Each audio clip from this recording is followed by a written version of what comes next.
사무엘상 3장의 주요 장면은 어린 사무엘이 하나님께 부름을 받는 장면입니다. 이 주일학교를 다니면서 한 번쯤은 들어봤을 이 장면은요, 사실 흥미진진하고 또 재밌는 장면으로 우리가 기억하기 쉬운데, 사실 이 장면은 매우 두렵고 또 슬픈 장면입니다. 우리가 1절 말씀을 보시면 여호와의 말씀이 희귀하여 이상이 흔히 보이지 않았다라고 말하는데요. 이 말씀과 이상은 당시 하나님께서 이 자신의 뜻을 백성들에게 나타내실 때에 가장 흔하게 사용하시던, 자주 사용하시던 그런 기본적인 수단이었습니다. 그런 면에서 이상과 말씀이 없었다라는 이 성경의 증언은 이 시대와 또 하나님과의 그 관계가 지금 단절된 수준이다라는 것을 의미합니다. 어쩌다가 이렇게 단절 수준에 이르게 됐을까요?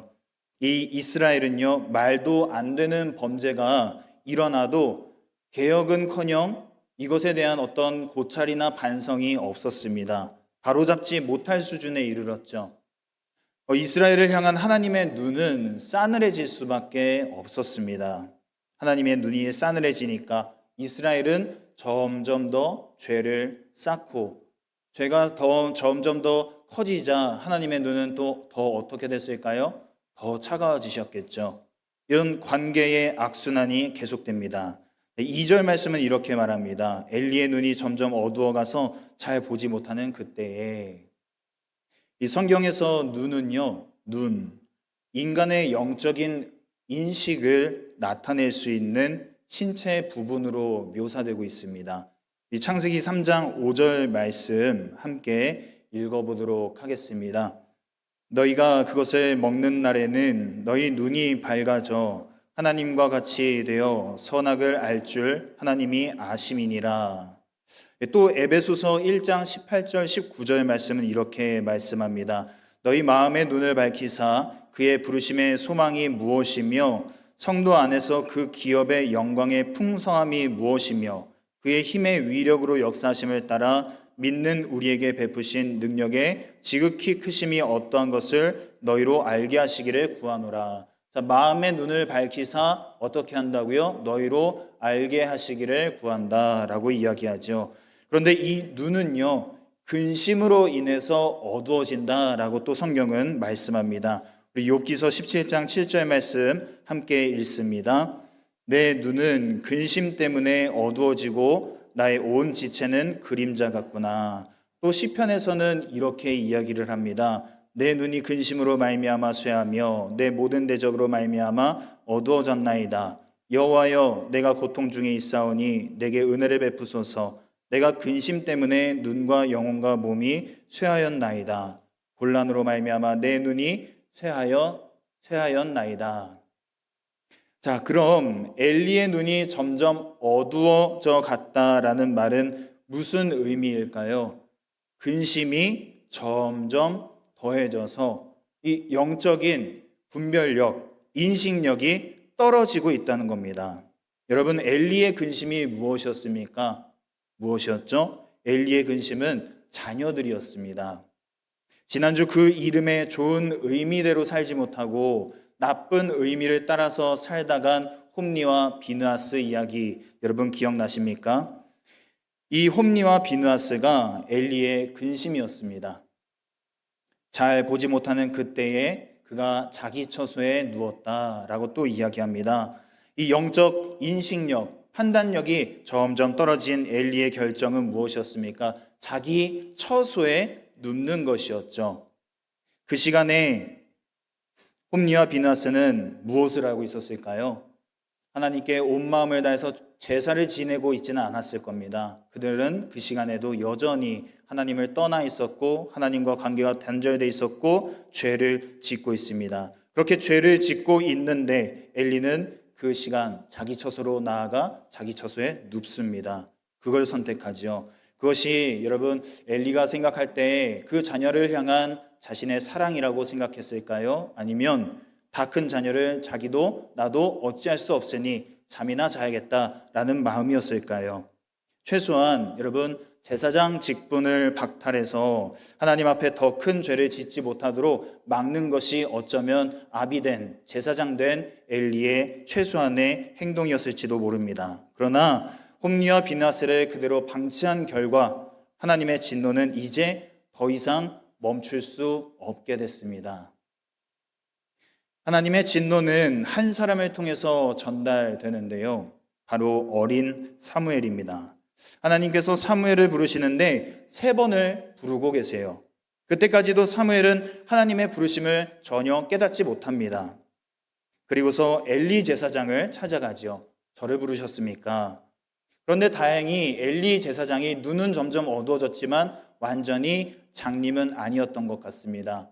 3번째 되자 이 하나님께서 이 어린 사무엘을 부르고 계시는구나 라고 눈치를 챕니다. 그제서야 어떻게 해야 할지 알려주죠. 그리고 나서 하나님께서 4번째로 이 어린 사무엘을 부르시고 엘리 집안을 향한 하나님의 속상함과 또 진노하심과 앞으로 어떻게 그 집안에 행하실지를 말씀해 주십니다. 우리는 이 장면을 보면서 사무엘이 드디어 하나님께 부르심을 받는구나, 드디어 사무엘의 시대가 열리는구나 하고서 극적이고 잘됐다라고 생각할지도 모르지만 이 본문을 여러분 우리가 깊이 생각해 보면 이 장면은 정말 이스라엘에 일어나서는 안 되는 사실은 매우 슬픈 장면입니다. 어린 사무엘에겐 감당하기 힘든 두려운 부르심이었고 차라리 듣지 않았으면 할 그런 괴로운 부르심입니다. 그런 사무엘의 심정을 보여주는 말씀이 15절에 나옵니다. 15절 말씀 우리 같이 한번 읽겠습니다. 사무엘이 아침까지 누웠다가 여호와의 집의 문을 열었으나 그 이상을 엘리에게 알게 하기를 두려워하더니. 여러분, 사무엘은요 그 성전을 지키면서 하나님의 등불을 지키는 그런 일까지 했습니다. 아주 성실한 아이였죠. 부지런한 아이였습니다. 그런데 15절 말씀에 보니까 아침까지 누워 있었다라고 이야기를 해요. 아침까지 누워 있었다. 일어나기 싫다라는 것이죠. 일어나기 싫었습니다. 왜요? 여러분, 언제 일어나기 싫으시죠? 물론 몸이 피곤할 때도 일어나기가 싫지만 출근하기 싫으면 일어나기 싫죠. 만나고 싶지 않은 사람을 만나야 할 때 일어나기 싫습니다. 하기 싫은 일을 해야 할 때 또 일어나기 싫죠. 지금 사무엘의 심정이 그런 겁니다. 엘리 제사장이 분명히 지난밤 하나님께서 뭐라고 말씀하셨는지 나에게 물어보실 텐데 내가 하나님께 들은 얘기를 어떻게 엘리 제사장에게 다 말할 수 있을까? 너무 두렵고 괴로운 거예요. 엘리는 사무엘이 전한 여호와의 말씀을 다 듣습니다. 다 듣고 어떻게 말합니까? 이는 여호와이시니 선하신 대로 하실 것이니라.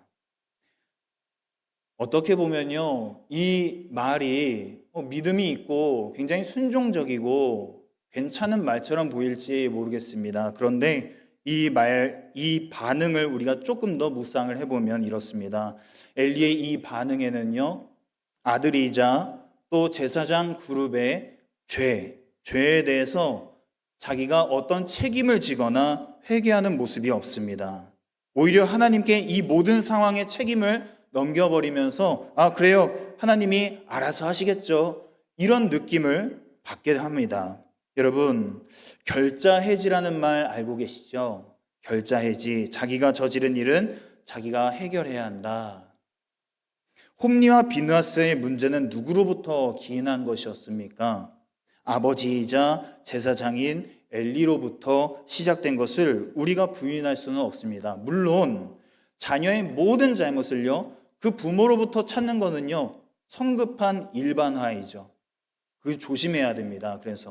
그런데 우리가 이 말씀을 놓고 봤을 때에는 엘리와 홈리와 비느하스의 그 관계에서만큼은 어떻게 우리가 발견할 수 있습니까? 엘리의 책임을 그냥 넘어가기 어려운 게 사실이죠. 그럼 엘리는요, 이 문제를 딱 어린 사무엘로부터 하나님의 그 말씀을 다 들었을 때 어떻게 반응을 했으면 좀 더 나았을까요? 하나님 뜻대로 하세요. 이렇게 할 게 아니라 늦었지만 지금이라도 하나님 제 잘못입니다. 제가 어떻게 하면 좋을까요? 말씀해 주시면 제가 그대로 행하겠습니다. 늦었지만 그렇게 반응을 했더라면 또 하나님께서 어떻게 말씀하셨을지 우리는 알 수 없겠죠. 어찌됐든 엘리는 회개하고 자기 집안의 죄를 돌이키는 그 결자 해지의 기회를 놓쳐버렸습니다. 그래서 하나님은 홈리와 비느하스만을 지목하시지 않고 엘리의 집이라고 지목하십니다. 12절 말씀 보실까요? 내가 엘리의 집에 대하여 말한 것을 처음부터 끝까지 그 날에 그에게 다 이루리라. 그럼 여러분, 하나님은 왜 엘리의 집을 심판하기로 하셨을까요? 엘리가 아들들의 그 죄악을, 그 실상을 알면서도 금하지 않았기 때문이다라고 성경은 이야기합니다. 13절 말씀입니다. 우리 같이 읽습니다. 내가 그의 집을 영원토록 심판하겠다고 그에게 말한 것은 그가 아는 죄악 때문이니 이는 그가 자기의 아들들이 저주를 자청하되 금하지 아니하였음이니라. 죄악을 알면서도 막지 않는 이 행위에 대해 하나님은 하나님을 나를 멸시하는 그런 행위로 판단하십니다. 하나님을 멸시했기 때문에 하나님도 엘리의 집을 어떻게 하기로 결정하십니까? 경멸하기로 작정하십니다. 사무엘상 2장 30절입니다. 나를 존중히 여기는 자를 내가 존중히 여기고 나를 멸시하는 자를 내가 어떻게 한다고요? 경멸하리라.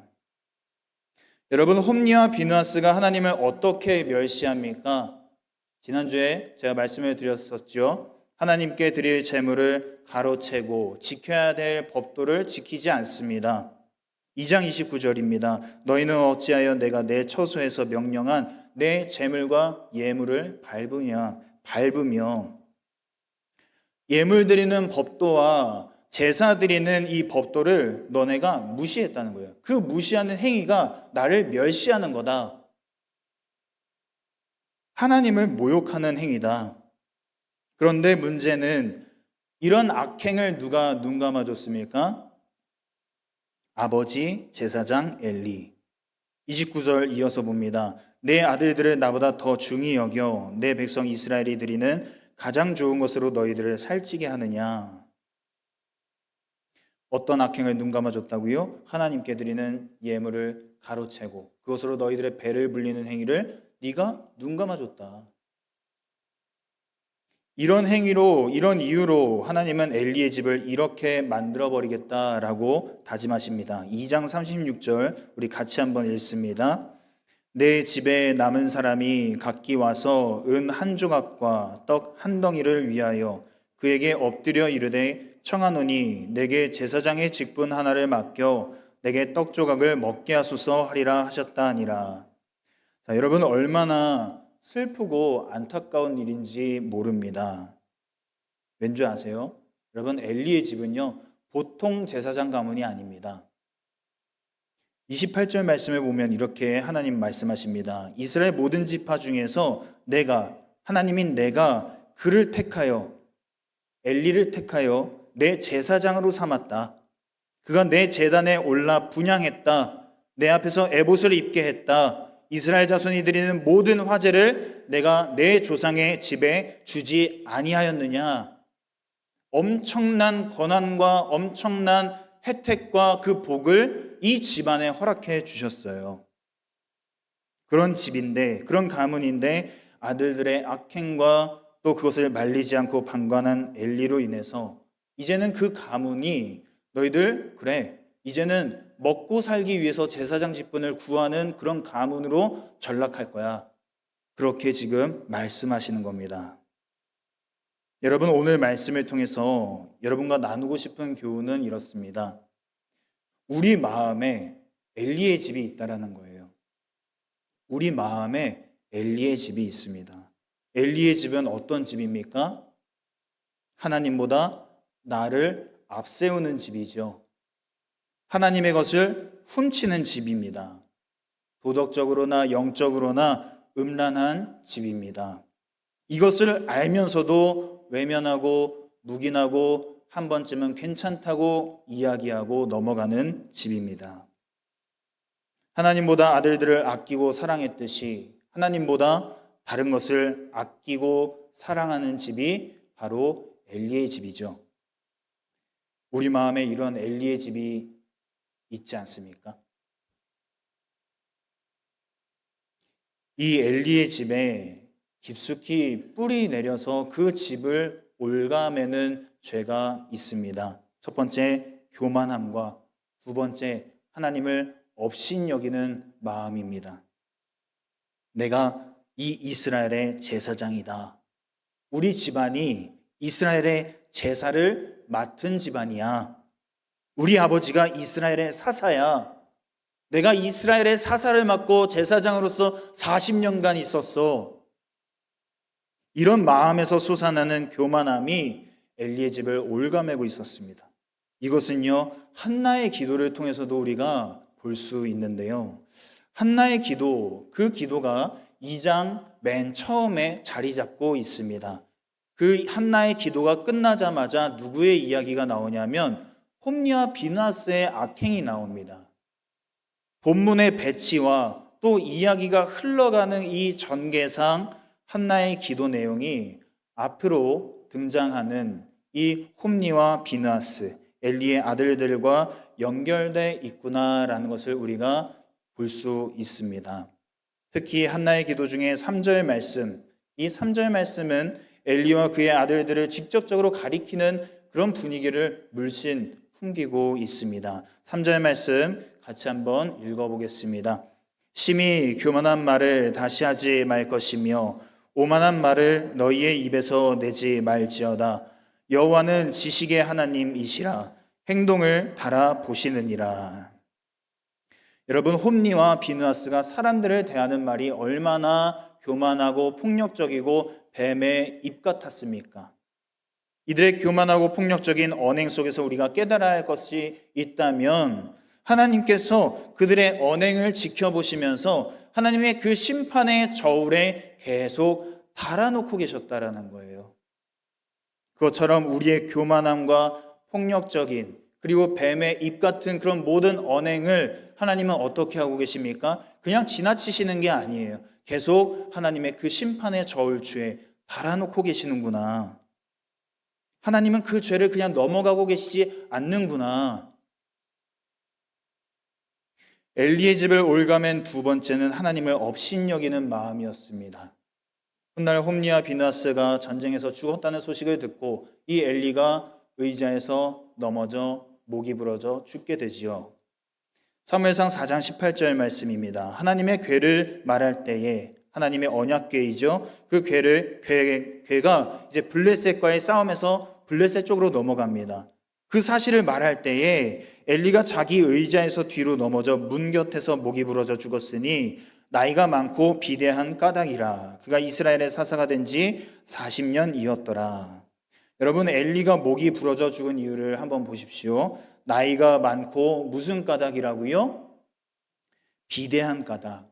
나이가 많고 비대한 까닭. 성경은 굳이 왜 엘리가 비대했다라고 이야기하고 있을까요? 그냥 나이가 많아서 순간 중심을 못 잡아서 넘어질 수도 있는데 왜 굳이? 신명기 32장은요. 훗날 이스라엘이 어떻게 하나님을 배신하고 배신한 이스라엘을 하나님이 어떻게 벌하실지에 대한 그 예언을 모세가 말한 그 말씀입니다. 그 중에 15절 말씀을 보면 이렇게 이야기하는데요. 그런데 여수르는 이스라엘을 이야기합니다. 이 여수르니 기름짐에 발로 찼도다. 내가 살찌고 비대하고 윤택함에 자기를 지으신 하나님을 버리고 자기를 구원하신 반석을 업신 여겼도다. 무슨 말입니까? 한마디로 네가 몸이 편해지니까 너희 하나님 여호와를 발로 차버리는구나. 하나님을 모르는 척하는구나. 버렸구나. 이런 이야기예요. 그런데 엘리가 어땠습니까? 비대했다. 여러분, 잘 먹고 그리고서 살이 오르는 게 죄입니까? 죄가 아니죠. 잘 먹고 그리고 살이 어느 정도 잘 이렇게 찌는 것은 복이죠. 건강하죠. 복이 좋습니다. 그런데 그거 자체가 죄가 아니지만 살찌고 비대하고 윤택함에 자기를 지으신 하나님을 모른 척하고 그 하나님을 발로 차버리고 그 구원하신 반석을 없인 여기는 게 바로 죄다라고 이야기합니다. 그래서 엘리가 넘어져 목이 부러져 죽었는데 그 이유는 나이가 많고 비대한 까닭이었다. 이 성경의 증언은요, 엘리가 그렇게 몸이 편해지자 40년간 그 사사의 역할을 감당하면서 점점 몸이 편해지자 하나님을 버리고 업신여겼다는 것을 암시합니다. 너희는 어찌하여 내가 내 처소에서 명령한 내 재물과 예물을 밟으며 가장 좋은 것으로 너희들을 살찌게 하느냐.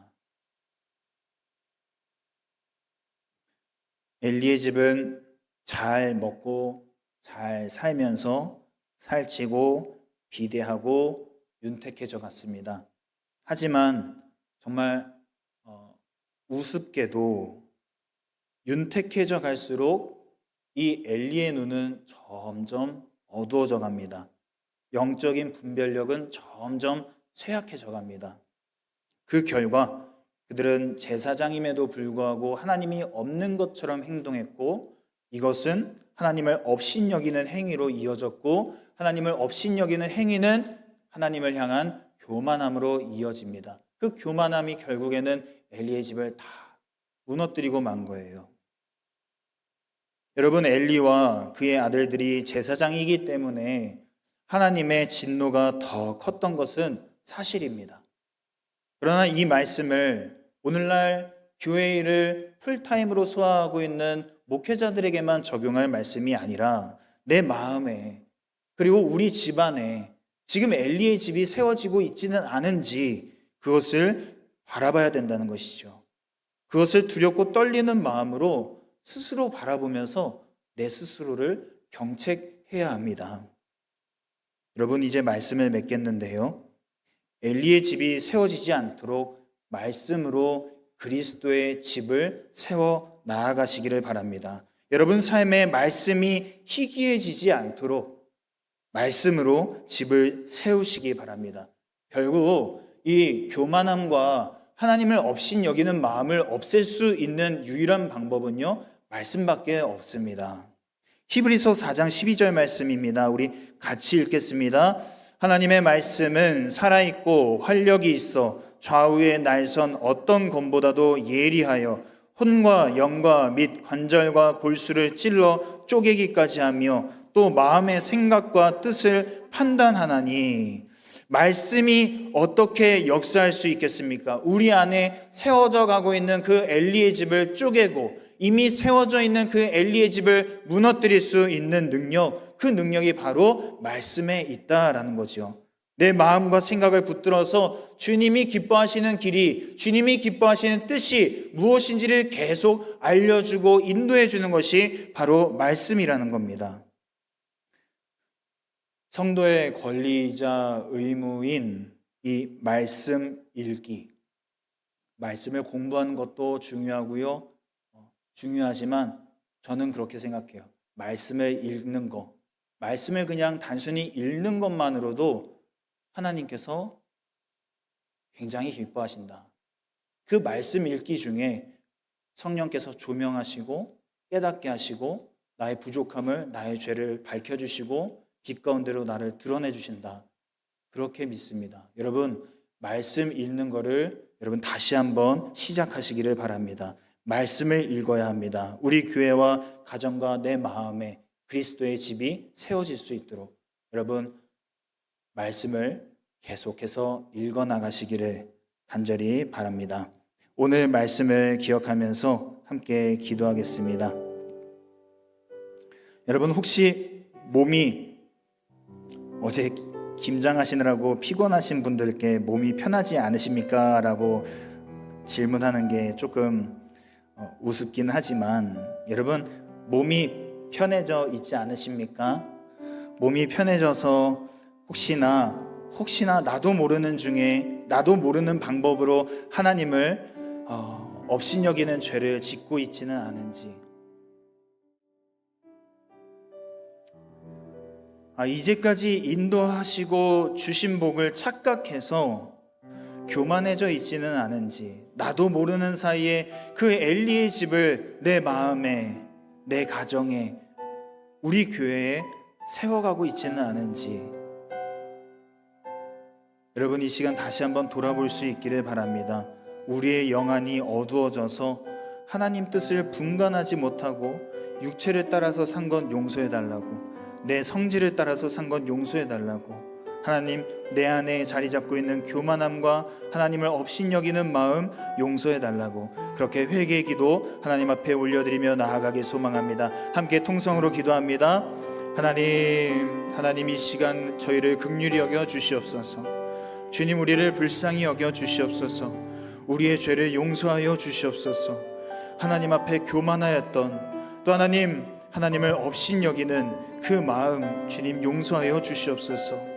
하나님 혹시나 장난으로라도 하나님 내 마음에 또 다른 사람들 앞에서 하나님 앞에서 교만하였다면, 하나님 내가 하나님을 업신여겼다면, 또 나의 사랑하는 사람들을 업신여겼다면 주님 용서하여 주시옵소서. 주님 용서하여 주시옵소서. 내 마음속에 그리스도의 집 세워갈 수 있도록 주님 내 안에 세워져 있는 그 엘리의 집을 무너뜨려 주시옵소서. 말씀으로 무너뜨려 주시옵소서. 쪼개 주시옵소서. 하나님 내 성질대로 살아갔던 내 모습 주님 용서하시고 주님 쪼개 주시옵소서. 하나님 그래서 다시 한번 제 앞에 엎드립니다. 죄를 뒤집어 쓰고 앉습니다. 주님 그렇게 그 자리에 하나님 집이 다시 세워질 수 있도록 다시 한번 간구하면서 나아갑니다. 주님 긍휼히 여겨 주시옵소서. 주님 불쌍히 여겨 주시옵소서. 우리의 마음 가운데 그리스도의 집이 다시 세워질 수 있도록 주님 긍휼히 여기시고 말씀으로 함께하여 주시옵소서.